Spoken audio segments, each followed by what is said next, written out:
नमस्कार दोस्तों, मैं राकेश शर्मा आज आपको रिपोर्ट कर रहा हूँ सेवन शंकराचार्य मार्ग से। 7 शंकराचार्य मार्ग, ये इंद्रप्रस्थ कॉलेज जो महिलाओं का कॉलेज है, गर्ल्स कॉलेज है, उसके ठीक पीछे है सिविल लाइन क्षेत्र में, दिल्ली में। मैं आज आपको यहाँ दिखाऊंगा किस तरीके से महालक्ष्मी माँ श्री विद्या जी का सहस्त्र कुमकुम अर्चन महायज्ञ हो रहा है और उसको बहुत ही भव्य तरीके से आयोजन उसका किया गया है। उसके आयोजन के जो संचालक हैं, जो मैं कहूँ आयोजन करता है, उनमें मेरे साथ रोहित सिंह जी हैं। रोहित सिंह जी, आपका बहुत बहुत स्वागत है हमारे चैनल में। ये जो कुमकुम महायज्ञ है, कुमकुम अर्चन महायज्ञ, ये किस उपलक्ष्य में है और इसका आयोजन का उद्देश्य क्या है? स्वामी अभिषेक ब्रह्मचारी जी देश के बड़े संत हैं। उनके मार्गदर्शन में देश की प्रगति, विश्व में शांति और गरीब कल्याण के ध्येय से श्री विद्या कोटि कुमकुमार्चन महायज्ञ का आयोजन दिल्ली में सिविल लाइंस में धर्म सम्राट करपात्री जी महाराज, कृष्ण बुधाश्रम जी महाराज जैसे बड़े ही अत्यंत प्रतिष्ठित संतों की तपोभूमि पर आयोजित किया गया है। हम चाहते हैं भारत विश्वगुरु बने, दुनिया में भारत का पैगाम शांति का, सद्भाव का स्थापित हो, गरीब कल्याण के क्षेत्र में अद्भुत काम हो। इसके लिए महायज्ञ का आयोजन हुआ है और महायज्ञ हो रहा है। श्री विद्या की उपासना हो रही है। माता ललितांबा के 1008 नामों को 1 करोड़ बार पाठ किया जा रहा है और कुमकुम से अर्चन भगवती को किया जा रहा है। भगवती प्रसन्न हो, देश आगे बढ़े। इसमें विशेष क्या है? मैं देख रहा हूँ महिलाएं जो साउथ इंडियन लग रही हैं मुझे, वो विशेष तौर पर आमंत्रित हैं। हर वर्ग की और हर राज्य और हर देश के हर भाग की महिलाएं आई हैं। सुहासिनी माताएं, बहनें, नौजवान सब मिल के पूजा कर रहे हैं। महोत्सव मनाया जा रहा है। स्वामी वेदांती जी महाराज बड़े महापुरुष थे। उनकी जन्म शताब्दी का संपूर्ति समारोह 5 दिनों तक मनाया जा रहा है। 21 अक्टूबर से 25 अक्टूबर तक ये महायज्ञ है। इसमें जो सानिध्य है, बड़े बड़े यहाँ संत मैं देख रहा हूँ, दंडी स्वामी हैं और बहुत से लोग हैं, देश भर के लोग हैं, पूज्य महात्मा हैं, माताएं हैं, बहनें हैं, आप जैसे वरिष्ठ लोग हैं, सभी लोगों की उपस्थिति है। तो इसका आयोजन मुख्यतः दिल्ली में ही किया जाता है या कहीं और? देश के अन्य अन्य प्रदेशों में भी हो चुका है। 12 जगह ये यज्ञ हुआ है, इस बार दिल्ली में हो रहा है। ये जो यहाँ हो रहा है, आप मेरे साथ चलेंगे यहाँ पर? ये क्या यहीं से हो ही गया जी। माता का कुमकुमार्चन यज्ञ हो रहा है और अब हो चुका है। तो माता का कुमकुमार्चन यज्ञ है और भगवती का अनुष्ठान हो रहा है। ये सब महिलाएं, हाँ हो गया जी। ये सब जो महिलाएं हैं, इन्होंने इसमें अर्चन किया है, सब अर्चन किया है, कुमकुम से अर्चन कर रही हैं। ये जो यहाँ पीठासीन है महाराज जी, इनके बारे में? महाराज जी मंच पर बैठे हैं। पीठासीन नहीं है, पीठासीन तो पीठाधिपति होते हैं। महाराज जी संत हैं, अभिषेक ब्रह्मचारी देश के बड़े ही वरिष्ठ संत हैं, बड़े प्रतिष्ठित संत हैं। उनके मार्गदर्शन में पूरा आयोजन हो रहा है।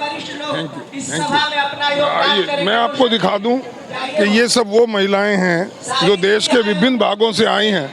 देश के विभिन्न भागों से आकर के ये महिलाएं यहाँ पर इन्होंने इसमें अपना पार्टिसिपेशन किया है, कुमकुम अर्चन किया है।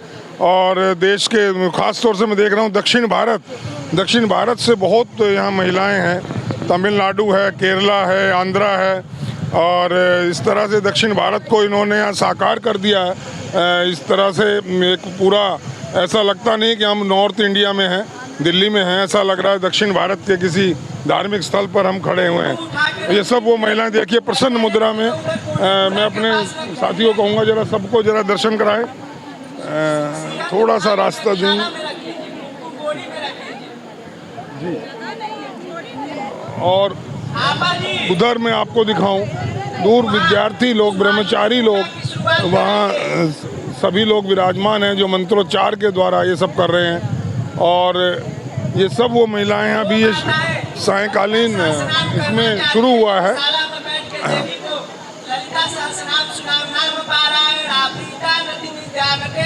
मंच से मंत्रों का उच्चार किया जा रहा है और ये जो महिलाएं अभी इन्होंने ये जो मैं समझता हूँ कि जो जन्म शताब्दी संपूर्ति समारोह में श्री विद्या कोटि कुमकुमार्चन महायज्ञ में इन्होंने सबने सिंदूर से अर्चन किया है। और सिंदूर से अर्चन करना एक सौभाग्य का प्रतीक माना जाता है। हिंदुस्तानी परंपरा में, सनातन परंपरा में ये माना जाता है कि कुमकुम सौभाग्य का प्रतीक है। और न केवल सौभाग्य बल्कि लक्ष्मी रूपेण है, लक्ष्मी की प्राप्ति है और लक्ष्मी से ही ये माना जाता है कि संपूर्ण सुखों की प्राप्ति है, क्योंकि लक्ष्मी जहाँ है वहाँ बहुत सारे आयोजन किए जा सकते हैं, बहुत सारे अनुष्ठान किए जा सकते हैं। और इनके मन में जो उत्साह आप देख रहे हैं, चेहरों पर जो हंसी देख रहे हैं, किस तरीके से इनके चेहरे की मुस्कुराहट बता रही है कि इन्होंने कितने उत्साह से इसमें पार्टिसिपेशन किया। और ये अपने आप में भारतीय सभ्यता, संस्कृति और यहाँ की जो मर्यादाएं हैं, मैं कहूँ ये न केवल मर्यादाएं बल्कि इसको अगर मैं ये कहूँ कि यही भारत है, यही भारतीय संस्कृति है, यही संस्कृति है, यही सनातन है। और इस सनातन से का सुहासिनी पूजा कराइए। इसी सनातन संस्कृति के सहारे भारत करोड़ों करोड़ों वर्षों से अपनी जगह है। बहुत सारे यहाँ लोग आए जिन्होंने इस संस्कृति को मिटाना चाहा, जिन्होंने इस संस्कृति पर आहार किए, और लेकिन ये संस्कृति अक्षुण्ण है, अशाश्वत है। और इसका मूल में कारण यही है कि हमारे देश में विभिन्न विभिन्न प्रांतों के लोग आज भी उसी परंपरा से जुड़े हुए हैं। सभी महिलाएं साड़ी में हैं, देख रहे हैं आप, और इनको शायद उधर साड़ी प्रसाद रूप में दी भी जा रही है। मैं दिखाना चाहूँगा, ये इनको प्रसाद रूप में साड़ी वितरण किया जा रहा है। कल भी सुहासिनी जी, ये सुहासिनी की पूजा हो रही है, सुहासिनी माता की पूजा हो रही है उनकी। ये जो आप बांट रहे हैं, ये प्रसाद रूप में इनको दिया जा रहा है। पूजा हो रही है, पूजा के रूप में दे रहे हैं। पूजा हो रही है। ओके, ये सुहासिनी माता की पूजा के उपलक्ष्य में इनको दिया जा रहा है। और अब मैं आपको और लिए चलता हूँ, जो यहाँ के पीठाधीश्वर हैं, जो यहाँ के मैं कहूँ जो संत हैं, जिनके सानिध्य में ये सब हो रहा है, जिनके अध्यक्षता में ये सब हो रहा है, ये यज्ञ मंडप है। यहाँ पर मैं थोड़ा सा अपने सेवक कहूँगा जरा दिखाएं। ये इधर से नवग्रह की पूजन शायद यहाँ हुआ है, और ये सामने आप देख रहे हैं ललितांबा माँ की तस्वीर है, मूर्ति है वो, और बहुत ही भव्य रूप से इसको फूलों से सजाया गया है। ये आप देखें तो ये अपने आप में एक इतना भव्य आयोजन, और मैं समझता हूँ इसी के सहारे, इसी की बदौलत ये सब हमारी भारतीय संस्कृति, सभ्यता जीवित है, अक्षुण्ण है, और इस पे हमें गर्व है। ये देखिए किस तरीके से महिलाएं हैं, किस तरीके से सबके चेहरे पर प्रसन्नता है, कहीं भी कोई किसी किस्म का।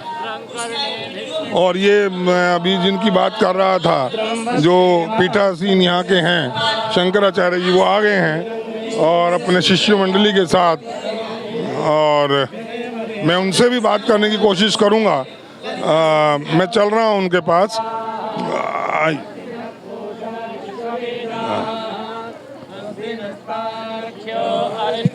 और तो ये जो है, मैं आ गया हूँ बिल्कुल ठीक वहीं। महाराज जी के चरणों में प्रणाम। महाराज जी ये जो आयोजन हो रहा है, इसके बारे में कुछ कहें। ये आयोजन ब्रह्मलीन पूजपाद धर्म सम्राट स्वामी करपात्री जी की परम धाम में हो रहा है, और ये कोटि कुमकुम अर्चन स्वामी ब्रह्मलीन वेदांती स्वामी सदानंद सरस्वती जी महाराज की पुण्य स्मृति में हो रहा है। यहाँ पर दक्षिण भारत से सौभाग्यवती माताओं का आगमन हुआ है, जो कुमकुम अर्चन कर रही हैं। चार वेदों के वेद पाठी ब्राह्मण हैं। दक्षिण भारत, उत्तर भारत, पूर्वी भारत, पश्चिम भारत से आए हुए हैं। ये पुण्य का जनक है, शांति का कारक है। किसी महापुरुष की शताब्दी संपूर्ति और उसके लेकर के यज्ञ हो रहा है, इसलिए हम इसके आयोजक संयोजक श्री ब्रह्मचारी जी हमारे हैं, अभिषेक जी, और उनके सहयोगी श्री हमारे रोहित जी, जो युवा मोर्चा के युवा नेता हैं। हमारी शुभकामना है देशवासियों के लिए, देश के लिए और हमारी सरकार के लिए, यशस्वी श्री मोदी जी के लिए और योगी जी के लिए, कि इस तरह का राष्ट्रीय यज्ञ का महात्माओं के द्वारा आयोजन कराएं, जिससे विश्व में शांति हो, विश्व का कल्याण हो और जो ये विश्व में होने वाले युद्ध हैं जो अशांति का कारण है, हमारे देश के यशस्वी नेता मोदी जी इसके शांति दूत बन करके इसमें शांति को प्रदान कराएं और जो विश्व में ये अत्याचार, दुराचार, पापाचार हो रहा है उसका शमन करें। यही हमारी शुभकामना है। संपूर्ण जनता जनार्दन को, भारतीयों को हमारी शुभकामना है। सर्वे भवन्तु सुखिनः, सर्वे सन्तु निरामयाः, सर्वे भद्राणि पश्यन्तु, माँ कश्चित् दुःख भाग् भवेत्, शांति। महाराज जी, ये जो भारतीय संस्कृति के अनुरूप यहाँ मैं देख रहा हूँ कि किस ढंग से महाराज जी अभी बता रहे थे, किस ढंग से भारतीय सभ्यता संस्कृति को एक नई ऊंचाइयां देने के लिए, यहाँ की सभ्यता को विश्व में दिखाने के लिए कि हमारी सभ्यता क्या है, इस सभ्यता के दम पर ही, इस सभ्यता के आधार पर ही भारत और भारत है। इसीलिए भारत विश्व गुरु है कि यहाँ जो धार्मिकता है, यहाँ जो आध्यात्मिकता है, यहाँ जो आध्यात्मिक शक्ति है, ये न केवल किसी मंदिर और मस्जिद तक सीमित है बल्कि भारत की मिट्टी में कण कण में है। और इस कण कण में जो हमारे जो शक्ति व्याप्त है, उस शक्ति के अनुसार हम कह सकते हैं कि यही एक संस्कृति के द्योतक हैं। और हमारी जो परंपराएं हैं उनका निर्वाह किस ढंग से हो रहा है, आप देखें कुमकुम अर्चन उधर कर रहे हैं कुछ महिलाएं हैं जो इन्होंने इसमें हिस्सा लिया है, इन्होंने जो हिस्सा लिया है। तो मैं और बात करूंगा और मैं अभी पूछूंगा महाराज जी से। महाराज जी, इस महायज्ञ में केवल महिलाओं द्वारा ही कुमकुम अर्चन किया जा रहा है? नहीं, महिलाओं द्वारा नहीं, यहाँ वैदिक ब्राह्मण भी हैं, बटू हैं, ब्रह्मचारी लोग हैं जिनके द्वारा एक तो भगवती राजराजेश्वरी त्रिपुर सुंदरी महामाया का महायज्ञ है, इसलिए यहाँ पर सौभाग्यवती का ज़्यादा पुण्य होता है और इसमें अधिकारिणी होती हैं, इसलिए यहाँ पर ऐसा स्त्री पुरुष का कोई मतलब नहीं है। हाँ, ये अच्छा सब ये जो भगवती स्वरूपा माताएं हैं ये सब स्त्री विद्या की उपासिका हैं और स्त्री विद्या से दीक्षित हैं। सबको ललिता सहस्त्र नाम आता है, सबको त्रिशती आती है, संपूर्ण इनको स्त्री विद्याओं से सब सम्मिलित हैं, इस इनको विशेष तरह से आमंत्रित किया गया। क्या श्री विद्या की जो उपासना है वो क्या केवल लक्ष्मी अर्चन के लिए, लक्ष्मी के लिए की जाती है या कोई उसके और भी उनके रूप है? नहीं, भगवती नित्य भोग, राजराजेश्वरी नित्य भोग देती है, नित्य मोक्ष देती है। माने स्त्री के उपासना करने वाले को जैसे हाथ में कोई आंवला लेकर रखता है, उसी तरह से भगवती अपनी उपासना करते उसको भोगती, संसार के भोग यानी उसके विधि विधान ने जिस तरह लिखा है ऐश्वर्य विधान से जितना मिलना है वो पूरा संपूर्ण दिलाती हैं और अंत में मोक्ष देती हैं। इसलिए स्त्री विद्या की उपासना की जाती है। स्त्री विद्या की में कोई मान मोहन सम्मोहन उच्चाटन आदि कोई व्यवस्था नहीं है। वो तो आप सात्विक हैं, सात्विक है, परम सात्विक है, परतमम सात्विक है। इनकी उपासना से अनंत कोटि ब्रह्मांड के भी लोकालोक की प्राप्ति हो सकती है। इसके हमारे श्री विद्या माता के जो मंदिर हैं इस देश में मुख्यतः कहाँ पर हैं? वैसे स्त्री महाविद्या की उपासना दक्षिण में ज़्यादा होती थी, हो रही है, पर हमारे धर्म सम्राट स्वामी कृपात्री जी महाराज दक्षिण भारत से फिर उत्तर भारत में लाए।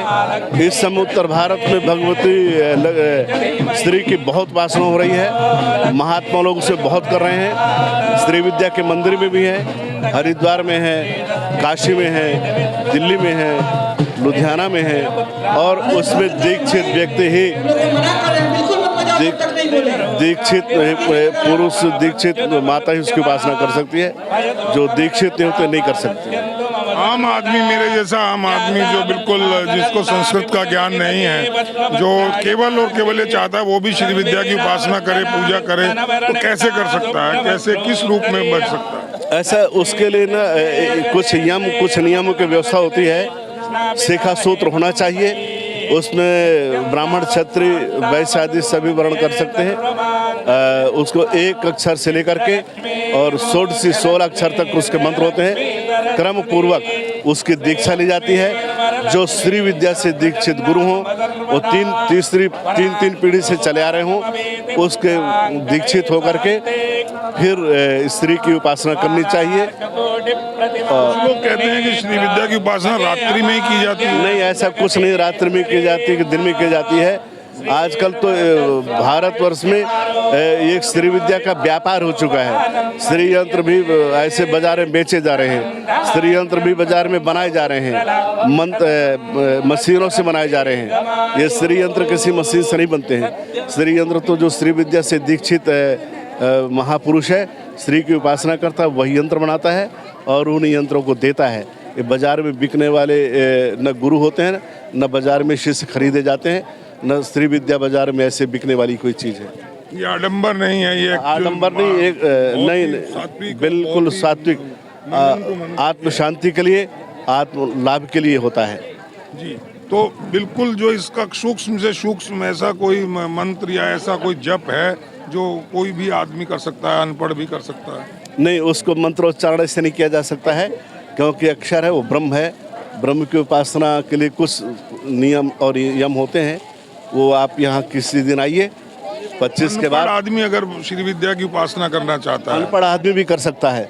उसे कम से कम अक्षर ज्ञान होना चाहिए, आ ई उ ठीक अक्षर हो, व्यंजन हो, स्वर हो, वो भी कर सकता है। साधारण तौर पर कहे मैं हे माँ लक्ष्मी, हे माँ श्री विद्या, मैं आपका पूजन कर रहा हूँ, मैं आपको नमन कर रहा हूँ, हाँ, ऐसा कहता रहे कोई बात नहीं, लेकिन वो मंत्र नहीं कहलाएगा वो। हाँ, वो फिर दीक्षा लेने के बाद ही सब होता है, तभी। तो इस तरह के आयोजन देश भर में अलग अलग जगहों पर होते हैं या यहाँ इसका मुख्यतः आयोजन किया गया है? नहीं, अब हमारे यहाँ तो हो रहा है, और भी जगह होता है। काशी हमारे ब्रह्मचारी जी देश के तत्त शहरों में और करवाते हैं, लोग वहाँ करते भी हैं। समस्या ये नहीं है कि करते कोई नहीं है, करवाने वाले कम है, प्रेरणा देने वाले कम है। करने वाले कोई समझ, करने वाले तो सारी दुनिया बैठी है। आज के समय में उनको प्रेरित करें, उनको बताएं, उनको विधि बताएं, उनको विधान बताएं, अच्छे मार्ग पर करें। तो ऐसा कोई व्यक्ति नहीं है कि अच्छे मार्ग पर न चलना चाहता हो। महात्माओं को चाहिए, और जो विद्वत मंडली है हमारे देश के बड़े बड़े विद्वान हैं, उनको भी प्रेरणा देनी चाहिए लोगों को, कोई इस तरह से कार्य करे। और हमारा जो जनमानस है हिंदू मात्र को, वो लोग सनातन धर्म की ओर, भगवती की धारा में बहने के लिए कहें। बहुत सुंदर आपने बताया और सुना मित्रों। ये आपको बताया श्री विद्या देवी के बारे में, श्री विद्या मंत्र के बारे में, उपासना के बारे में। और ऐसा कुछ नहीं है कि किसी वर्ण की, किसी जाति के उसमें बंधन में है। कोई भी मनुष्य, किसी भी जाति, धर्म, वर्ग श्रेणी, गरीब अमीर, छोटा बड़ा, कोई भी इस उपासना को कर सकता है। अगर उसको संस्कृत नहीं आती है, अगर वो पढ़ा लिखा नहीं है, तो भी वो उतनी ही ढंग से, उतने ही मन से पूजा कर सकते हैं। उनको भी वही फल है जैसा महाराज जी ने बताया। मैं और इस आयोजन के आपको झलकियाँ दूंगा। अभी के लिए मित्रों इतना ही। बहुत बहुत आप सभी को, भीतर बैठे हुए माँ भगवती को मैं प्रणाम करता हूँ। माँ श्री विद्या आप सब पर कृपा करे। अभी के लिए इतना ही। फिर दूसरी जगह मैं आपको लिए चलूँगा, इधर ही और दूसरे आयोजन हो रहे हैं, मैं उसमें आपको लेके चलूँगा। अभी के लिए इतना ही। जय श्री माँ, जय अम्बे, जय अम्बे।